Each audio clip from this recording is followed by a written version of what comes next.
Bonsoir à tous. Tout d'abord, je tiens à remercier tous les Annemassiens qui, dans leur très grande majorité, respectent le confinement.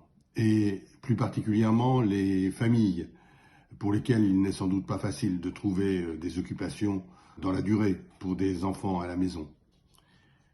Par ailleurs, la police nationale et la police municipale continuent d'être vigilantes. Elles interviennent avec pédagogie et quand il le faut, elles sanctionnent. C'est ainsi que ce dimanche, 15 verbalisations ont été émises par la police municipale. Ce soir, je souhaitais plus particulièrement vous informer des mesures prises par la ville et par l'agglomération pour soutenir les acteurs économiques de notre territoire dans cette période difficile pour les commerces et les entreprises. D'abord, je voudrais rappeler les mesures prises à l'échelle nationale. Le gouvernement a mis en place plusieurs mesures immédiates de soutien aux entreprises, dont le report des délais de paiement d'échéances sociales et fiscales, le report des paiements des loyers, des factures d'eau, de gaz et d'électricité pour les plus petites entreprises en difficulté, et une aide allant jusqu'à 1 500 € pour les très petites entreprises, les indépendants, les professions libérales et les micro-entrepreneurs les plus touchés grâce à un fonds de solidarité. Le maintien de l'emploi dans les entreprises aussi par le dispositif de chômage partiel simplifié et renforcé. La ville a déjà mis en œuvre plusieurs actions pour soutenir les commerces de centre-ville et les circuits de distribution des produits alimentaires locaux. Par exemple, nous avons suspendu le recouvrement de l'ensemble des redevances d'occupation du domaine public et des marchés ainsi que des droits de voirie pour les terrasses. Depuis le 17 mars, le stationnement est gratuit sur la voirie et dans les parkings en surface. Place du Marché, Clos Fleury, Pierre Sémar. Et bien évidemment, 2 heures de gratuité sont appliquées tous les jours dans les parkings en ouvrage, que ce soit à Montessuie, à Libération, à Chablais-Parc ou à l'Étoile-Gare.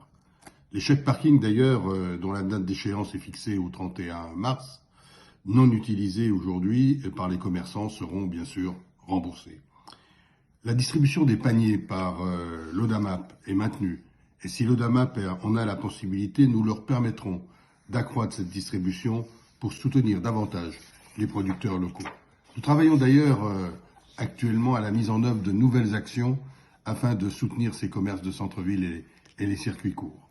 Nous allons communiquer sur les commerces alimentaires de proximité ainsi que sur les commerces qui proposent des livraisons à domicile et de la vente à emporter pour relayer l'information largement auprès des habitants. Pour pallier la fermeture des marchés, nous étudions la mise en place d'un emplacement dédié en centre-ville pour la vente des produits issus de l'agriculture locale et nous espérons pouvoir le mettre en place avant la fin de cette semaine. L'Agglo a également pris contact avec l'ensemble des producteurs locaux pour mettre en relation ceux qu'ils souhaitent avec la grande distribution pour écouler leurs marchandises. Nous mettons également en place différentes actions de soutien aux entreprises. La ville et l'Agglo, par exemple, n'appliqueront pas les pénalités de retard pour leurs marchés publics. Et Annemasse-Agglo est en lien avec la région, avec la Maison de l'économie développement, avec les chambres consulaires, afin de proposer un dispositif d'aide aux entreprises et aux commerces qui rencontreraient des difficultés. L'AMED, Maison de l'économie développement, accompagnera les entreprises pour leur faciliter l'accès aux dispositifs d'aide déjà mis en place, qu'ils soient étatiques, qu'ils soient régionaux, qu'ils soient locaux. Et en tant que président d'Annemasse-Agglo, je vais adresser une lettre aux bailleurs, notamment ceux des centres commerciaux, exemple Chablais-Parc, afin de les appeler à reporter ou annuler les loyers des commerces qui connaissent une forte chute de leur activité. Annemasse-Agglo va donner d'ailleurs l'exemple, en reportant toutes les échéances dues, loyers, charges, redevances et autres, par les entreprises hébergées dans son immobilier dédié.